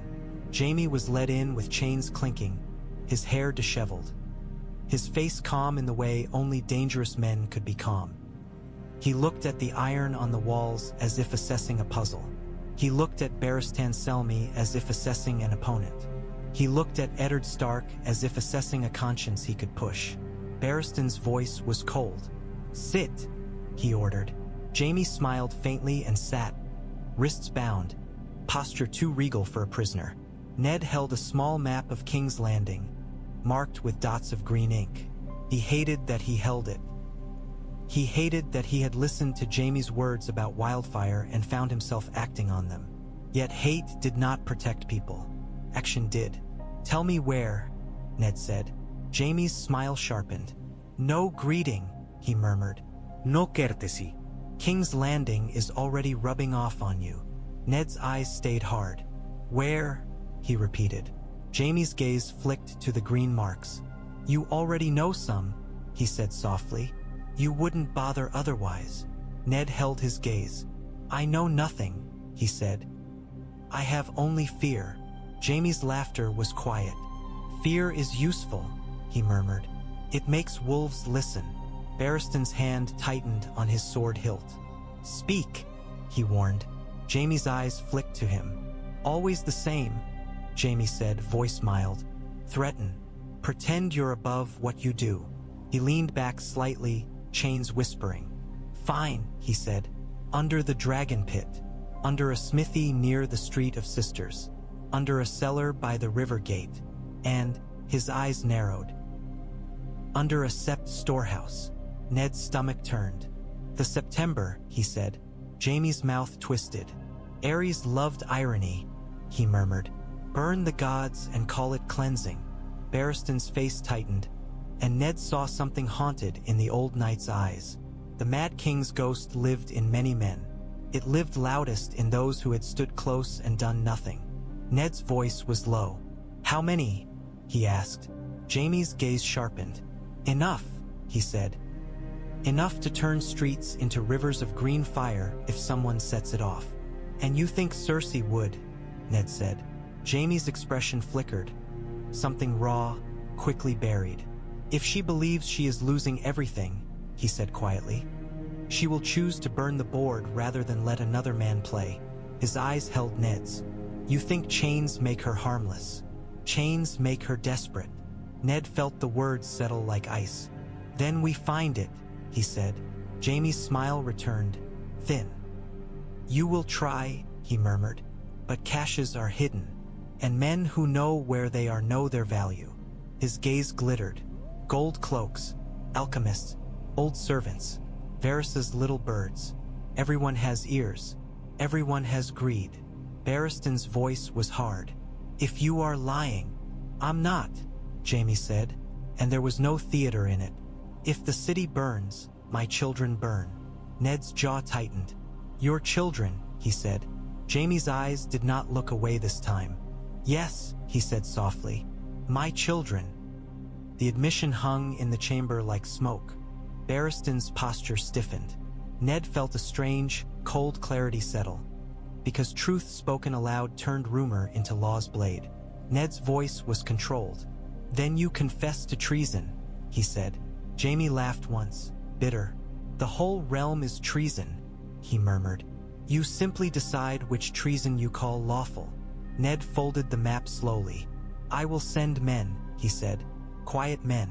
Men who won't sell what they find." Jaime's smile sharpened. "Good luck," he murmured. "Quiet men become loud when they find power." Barristan stepped forward, voice low and lethal. "If your sister burns this city," he said, "I will kill you with my own hand." Jaime's gaze flicked to him, calm. "Then kill her first," he replied. Silence held the chamber. Ned turned away, gripping the map harder than necessary. The green dots on it looked like sickness spreading. He understood now that the war was not only banners in the Riverlands and crowns in Highgarden. It was fire under streets. It was coin in pockets. It was desperation in a queen's eyes. And it was the knowledge that if the wrong man struck the wrong match, King's Landing would become a tomb no army could conquer because the city would conquer itself. Janos Slynt broke in the black cells the way weak wood broke under a boot. Suddenly, loudly, and with the stink of rot. The air down there was wet and foul. Water dripped steadily from stone, and the drip sounded like time counting out a man's last chances. Torches smoked in iron brackets, their flames weak, their light turning faces into masks. Janos was shackled to a ring in the wall, wrists raw, hair plastered to his forehead with sweat. He sobbed until his throat was raw, then sobbed again because fear was an endless well when you believed mercy lived at the top and you could not climb. Stannis stood in front of him with the iron crown on his head and no pity in his eyes. Davos Seaworth stood at Stannis' shoulder, expression grim. Eddard Stark watched from the side, face hard, because if he softened here the room would smell it and pounce. A scribe waited with quill and parchment, ready to turn confession into evidence. "Speak," Stannis said. Janos swallowed and shook. "Your Grace," he sobbed. "I served the watch. I served." "You served gold," Stannis snapped. "Whose?" Janos's eyes darted toward Ned as if hoping the wolf would be kinder. Ned did not move. "Petyr Baelish," Janos whispered finally, and the name fell like slime. Davos's jaw tightened. The scribe's quill scratched. Stannis's voice stayed cold. "And who paid Petyr Baelish?" he demanded. Janos's lips trembled. I don't know," he wailed. "I swear." Stannis leaned closer. "You will not swear," he said. "You will answer." Janos's sob turned to panic. "The Queen's men," he blurted. "Men in red. Men with lions on their rings. They came with purses." He swallowed hard. "But it was Baelish who told me which gates to leave soft, which captains to move. He said it was for the realm. He said it would keep the peace." Ned felt sick. "Peace," he murmured. Stannis's eyes were knives. "And Renly Baratheon?" he asked. Janos flinched. "Renly," he whispered. "Yes, he spoke with Baelish. Janos's voice broke. "He promised pardons. He promised gold. He promised." "Promised what?" Ned demanded, stepping forward. Janos's eyes widened at the sudden intensity. "He promised the watch would be rewarded when he was king," Janos cried. "He promised the city would love him. He promised he wouldn't hang us." Stannis's mouth curled with contempt. "Love," he spat. "He buys love with other men's obedience." Davos's voice was quiet, almost sad. "Men sell cheap," he murmured. Stannis turned back to Janos. "Where is Petyr Baelish?" he demanded. Janos sobbed. "Gone," he whispered. "He had a boat. He swallowed, eyes wide with terror. "He left by the river. He left with coin and papers and something else." Ned's voice was hard. "What else?" he demanded. Janos's face contorted. "A letter," he choked. "Sealed. To someone. To Highgarden, I think. Or the Vale. I don't know. I don't." He began to sob again. Stannis's gaze did not soften. "Names," he said. "Every captain who took coin. Every gate left unbarred. Every man who turned his spear." Janos spilled them, choking on fear. Names Ned did not know. Names Stannis would remember forever. The scribe's quill scratched until ink smeared.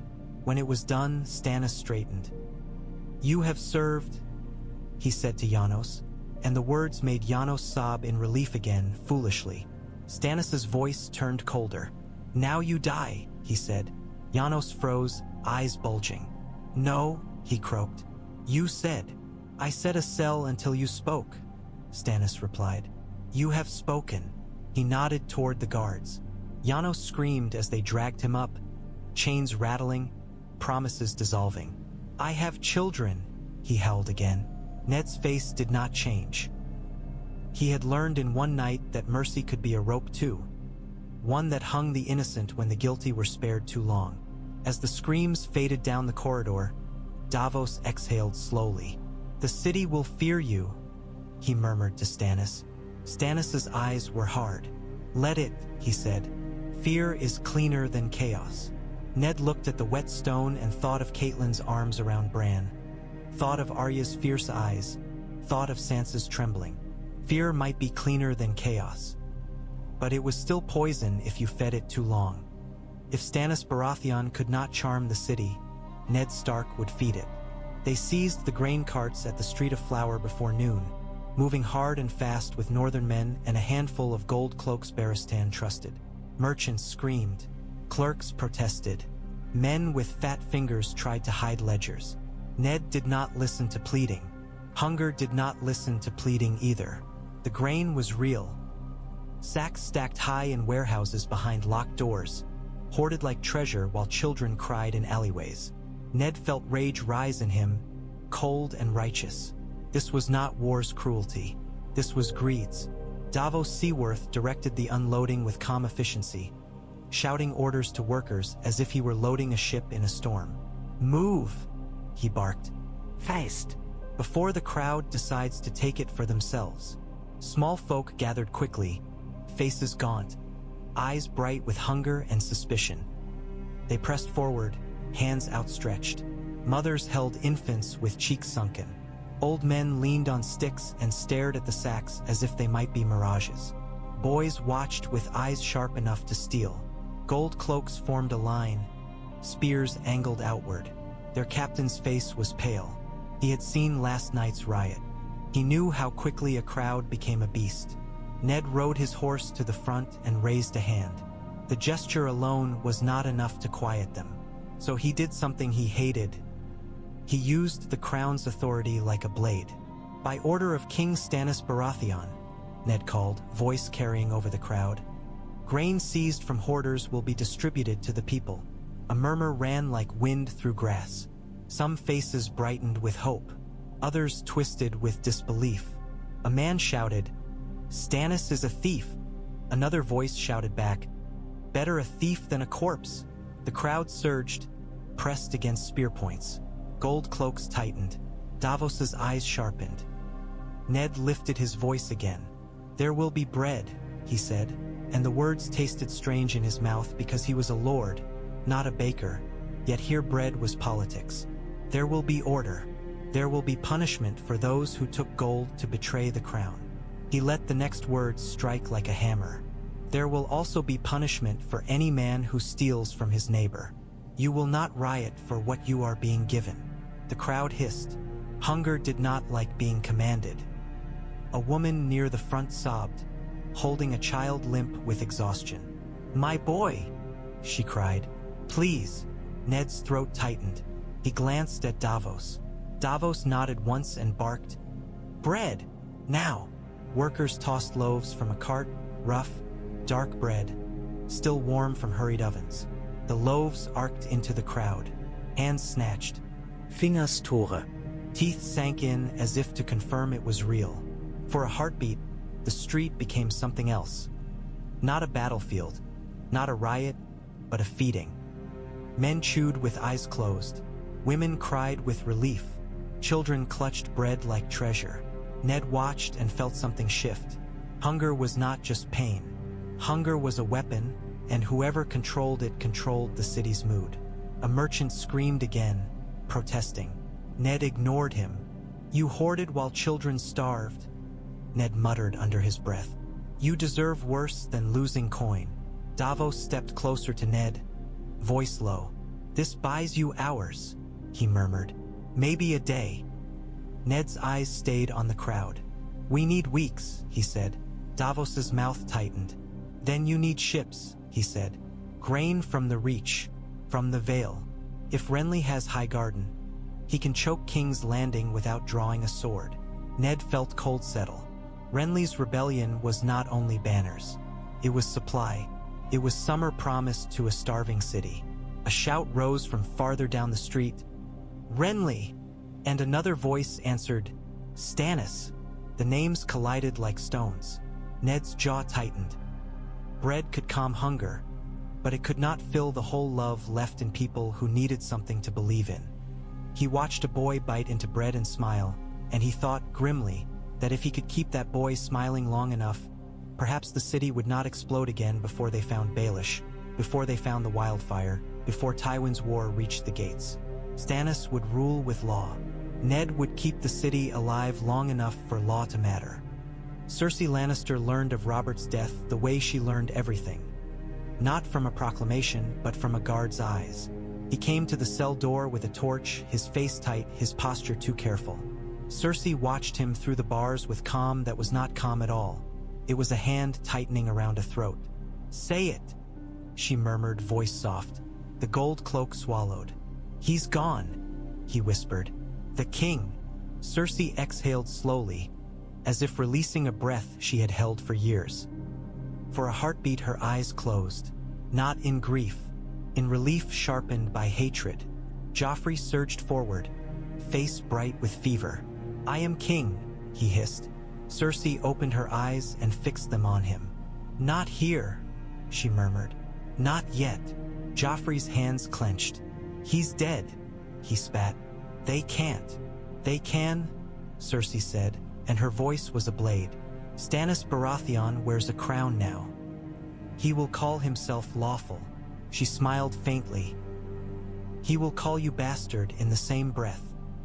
Joffrey's face twisted, rage turning to panic for an instant. Myrcella sat close, silent, brushing Tommen's hair gently where he slept against Cersei's lap. Tommen's breathing was small and even. He had cried until he had nothing left and then slept like a child who did not understand how close death had been to him. Cersei's chained hands moved slowly through Myrcella's hair, a mother's gesture made cruel by iron.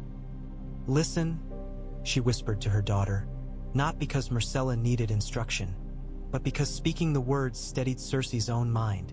"No matter what happens, you hold your brother. You keep him quiet. You keep him breathing." Myrcella nodded, eyes wet.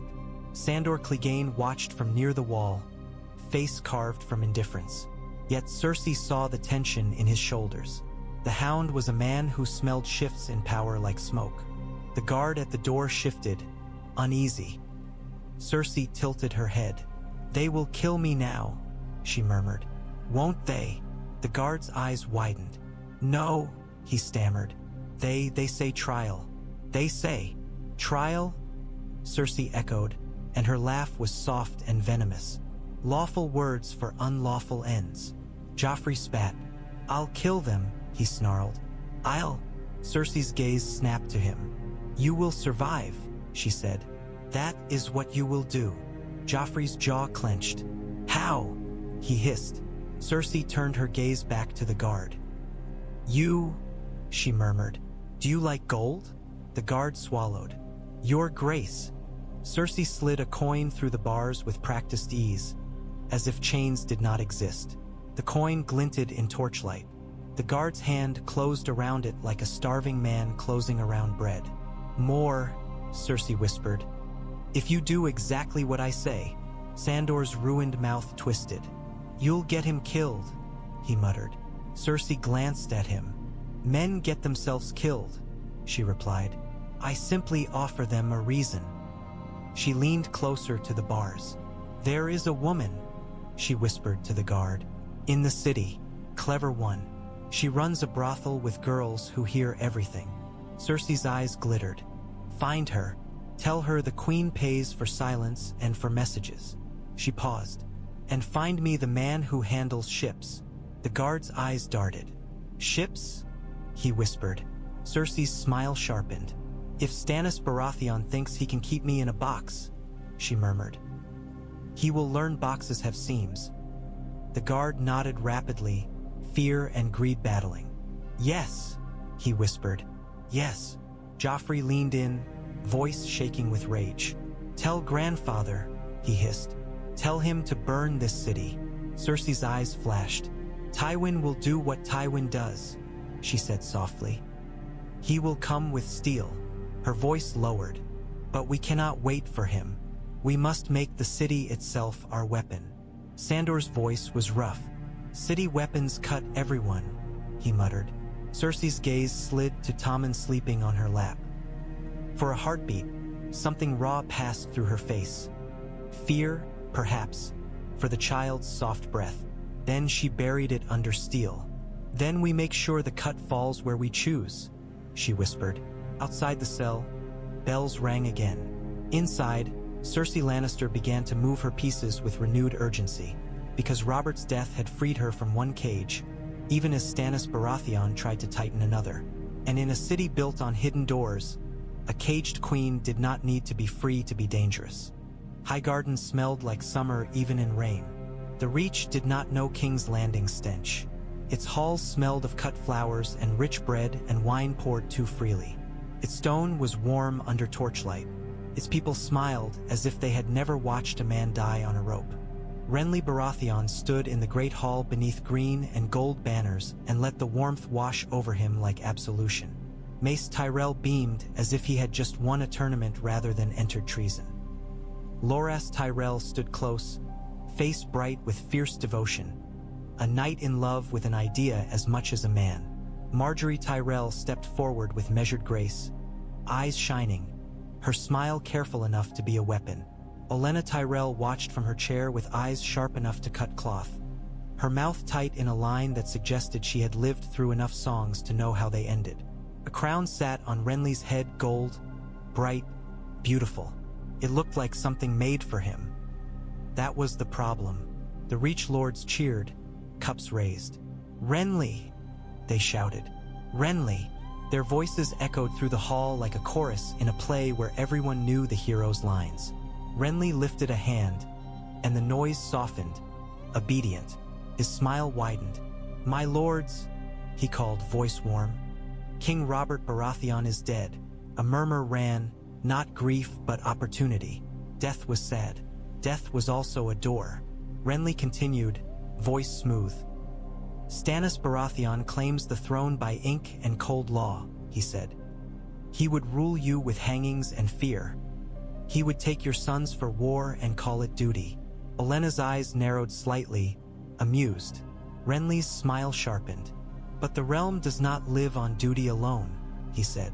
"It lives on love." He spread his hands, palms open, as if offering a gift. The small folk loved Robert Baratheon once because he was strong and loud and looked like a king.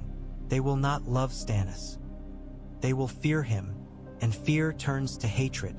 Renly's gaze swept the hall. When the city hates its king, the realm fractures. Mace Tyrell stepped forward, voice booming. "Then let it have a king it can love," he declared. The hall cheered again. Renly smiled as if humbled by adoration. It was a performance. It was also truth. He believed it. That belief was what made him dangerous. He gestured toward Margaery. "I come with an offer," he said. "I will marry Margaery Tyrell. I will bind House Baratheon to House Tyrell. Together we will feed the realm. Together we will march to King's Landing and save it from Stannis' cruelty and Cersei's poison." Margaery's smile was serene. "I would be honored," she said softly, and the softness hid steel. Loras's eyes glittered with pride and something fiercer. Olenna leaned forward slightly, voice sharp and dry. "And what of the law?" she asked, and the room quieted at once, because Olenna Tyrell's tongue could silence even cheering lords. Renly turned his smile toward her, respectful. "The law will follow the realm's needs," he said smoothly. "And the realm needs a king who can hold it together." Olenna's eyes glittered. "A king who can hold it together," she repeated, tasting the words. "And if it comes apart anyway?" Renly's smile did not falter. "Then I will hold the pieces," he said. Olenna's mouth twitched. "Or you will drop them," she murmured, soft enough that only those near her heard. But her eyes stayed on Renly, weighing him like meat. Mace Tyrell lifted a hand and a herald stepped forward, unrolling parchment. Words were read, pledges, banners, oaths. Reach lords knelt. Swords were raised. A chant began. "Renly! Renly!" Renly lifted his crown slightly, acknowledging them. In his chest, something tightened. Fear, perhaps, or exhilaration. He pushed it down beneath charm. He thought of Stannis' hard eyes. He thought of Ned Stark's grim honor. He thought of the city's hunger. He thought of Robert's laughter, now silenced. "I will bring summer," he promised the hall, and the promise made men cheer as if summer were a thing a crown could conjure. Loras stepped close and murmured, "They will follow you." Renly looked at him and smiled, warmth returning for a heartbeat without calculation. "They will," he said. Olenna watched them both and thought things she did not say. Outside Highgarden, rain fell soft and steady over green fields. Inside, Renly Baratheon accepted love like a shield, not yet understanding love could become a chain when war demanded blood. Tywin Lannister received news the way he received everything, without surprise. The war tent smelled of wet leather and smoke. Rain drummed on canvas. Torches hissed when drops slipped in. On the table lay maps of the Riverlands, rivers drawn like veins, villages marked like targets. Raven's letters lay open, wax seals broken, the words within already cold. Tywin stood over it all in red and gold armor, his posture rigid, his face carved from control. The death of kings did not make him blink. The rebellion of princes did not make him blink. Only failure made him blink, and Tywin Lannister did not allow failure to live near him. Ser Kevan Lannister stood beside him, loyal and tired, eyes sharp. Gregor Clegane leaned near the tent pole like a looming shadow made of flesh, his silence a promise of violence. Tywin's voice was low. "Robert Baratheon is dead," he said, as if stating the weather. Kevan nodded. "Stannis Baratheon claims the throne," he said. "By will." Tywin's mouth tightened slightly. "By will," he echoed. "And by steel in his halls." His gaze flicked to another letter. "Renly Baratheon flees to Highgarden." Gregor made a low sound that might have been laughter. Tywin ignored it. "The realm fractures," Kevan said quietly. Tywin's eyes stayed on the map. "The realm always fractures," he said. "It simply waits for a hammer." Kevan hesitated. "Cersei," he began. Tywin's gaze hardened by a fraction. "Cersei is caged," he said. "Jaime is caged. The children," his jaw flexed. "The children are in danger." He did not say whose children. He did not need to. Kevan's voice tightened. "We must retrieve them," he said. Tywin's gaze slid to him, cold. "We will," he said, "but not like a beast charging a gate." He tapped the map. "We take the Riverlands first. We break Hoster Tully's ability to answer the crown. We cut the realm's arteries. Then King's Landing bleeds itself into weakness." Kevan swallowed. "And if Stannis Baratheon holds the city?" he asked. Tywin's mouth curled slightly. "Stannis Baratheon will hang men and call it justice," he said. "He will make the city hate him faster than my swords could." He looked up, eyes sharp. "And Renly Baratheon will promise bread and smiles. The city will love him. Love makes men stupid." Gregor's voice rumbled. "Thick. Let me ride," he said. "Let me burn them all." Tywin's gaze snapped to him. "You burn what I tell you to burn," he said, and Gregor went still. Tywin picked up a sealed letter with a stag stamp, the ink inside cold and formal.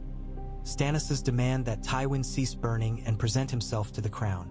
Tywin read it again as if savoring contempt. "He calls me traitor," Tywin said softly. Kevan's mouth tightened. "He will declare it publicly," he warned. Tywin's eyes hardened. "Then I will declare something else," he said. He turned to a scribe and spoke with crisp certainty. "Write." The scribe hurried, quill trembling. Tywin dictated without pause. A message to King's Landing. Return Cersei Lannister and the children into Tywin's custody for safekeeping until a proper council could be convened. Release Ser Jaime Lannister to answer as befit his station. In return, Tywin would halt unnecessary operations in the Riverlands and speak with the new king. The wording was polite. The intent was not. Kevan listened, eyes narrowing. "Stannis will refuse," he said. Tywin's gaze flicked to him. "Yes," he said, "and when he does, I will tell the realm he refused peace." Kevan exhaled slowly. "And Renly?" he asked. Tywin's mouth tightened. "Renly Baratheon is useful," he said. "He splits the stags. While stags gore each other, lions hunt." His eyes narrowed. If Renly takes King's Landing, he will think himself loved. Then he will learn love does not protect children. Kevin flinched slightly at the cruelty in the calm. Tywin looked back to the map. Send riders to the twins, he ordered. Walder Frey enjoys profit. Offer him profit. His eyes flicked to Kevin. And send word to the Vale's gold, he added. If Petyr Baelish breathes, I want him breathing in my direction. Kevin's eyes widened. You think Baelish fled to you? He asked. Tywin's mouth curled faintly. Petyr Baelish flees toward power, he said. If he is clever, he will understand where power is being forged.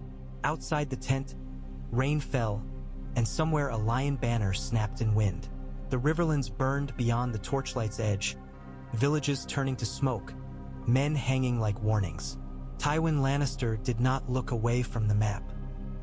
He only moved a dagger marker across it and spoke softly, as if to himself, though every man in the tent heard. Bring my family home, he said, and if the realm must burn to do it. His eyes went cold. Then let it burn. Tywin Lannister's letter arrived at midday, and the paper felt like a challenge you could cut your hand on. Ned carried it into the throne room himself. He did not trust messengers with words like these. Words could be intercepted. Words could be twisted. Words could be used as knives. Stannis Baratheon sat on the Iron Throne like a man sitting on a punishment. The swords pressed against his back. He did not shift. He looked as if he would bleed before he would show discomfort. Davos Seaworth stood near the steps, wary. Barristan Selmy stood with white cloaks, face hard. Varys lingered in silk with a faint smile that suggested he enjoyed watching men step into traps they believed they had set. Cersei Lannister stood in chains off to the side, guarded, her chin high. Her eyes were bright. She watched Ned's hand on the parchment as if she could see through it to her father's mind. Ned broke the seal and read silently first, because he needed to know the shape of the poison before he let it into the air. When he looked up, Stannis's gaze was already hard. Read, Stannis ordered. Ned read aloud. The words were polite. The words were poison. Tywin spoke of stability and lawful counsel and proper custody. He demanded his daughter and the children returned to him for their protection. He demanded Jaime released to answer as befits his station. He offered to halt unnecessary operations in the Riverlands, operations he had begun, as if he were the victim of misunderstanding. When Ned finished, silence held the hall for a heartbeat. Then Stannis laughed once, sharp and humorless, as if the sound hurt him. He offers peace, Stannis said, voice cold. After burning my realm, Davos shifted, grim. He offers a story, Davos murmured, for lords who want to believe it. Varys's smile deepened. Stories are powerful, he murmured, especially when they contain children. Cersei's eyes glittered at the word children. Ned's jaw tightened. He wants them back, Ned said. Not for protection, for leverage. Stannis's gaze slid to Cersei. He will not have them, Stannis said. His voice was iron. And he will not have you. Cersei's smile sharpened. My father will come, she murmured. He always comes. Stannis ignored her. His gaze locked on Ned. Write my answer, he said. Ned hesitated only a heartbeat. What answer? He asked, though he knew. Stannis leaned forward slightly, crown glinting dully. Tell Tywin Lannister, he said, that his daughter will face trial. Tell him the children will remain under crown custody until lawful judgment. Tell him Jaime Lannister will be judged for treason and confession. His eyes narrowed. Tell him that if he does not cease his war and present himself, he will be named traitor before the realm. Ned felt the weight of it. That will harden him, he said quietly. Stannis's gaze did not soften. Let it, he said. Stone does not negotiate with rot. Cersei laughed softly. Stone cracks, she murmured. Stannis's eyes flicked to her, cold. And rot burns, he replied. Ned glanced toward Robert's hammer resting on the table, draped in cloth. The weapon looked small without the man who had swung it. Yet it reminded Ned of Robert's dying whisper. Swing it for the realm, not for pride. Ned's voice steadied. We must also answer Renly, he said. If he declares himself king with Highgarden behind him. Stannis's jaw tightened. Then he is traitor, he said, and he will be treated as such. Varys's soft voice drifted. A beloved traitor, he murmured. Those are difficult. Stannis's gaze snapped toward him. So is war, he said. Yet we fight it. Barristan Selmy spoke quietly, voice heavy. We have Wildfire to worry about, he said, and the word made the hall tighten. Stannis's eyes narrowed. Explain, he ordered. Ned's throat tightened. He did not like repeating Jaime's warning in this hall, in front of Cersei, but he could not keep it hidden. Jaime Lannister claims caches remain, Ned said, under the city, if desperate men seek to burn their way out. Cersei's smile did not falter.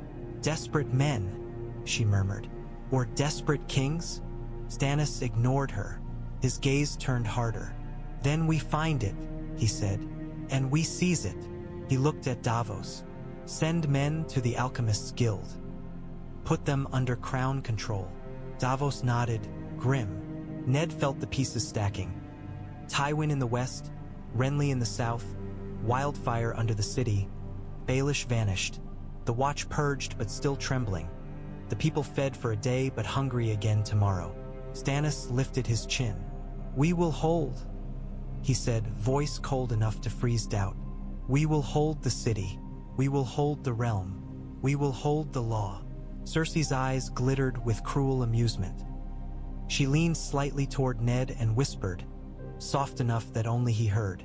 You are hand to a man the realm will hate, she murmured, and you will learn what hatred does to good men.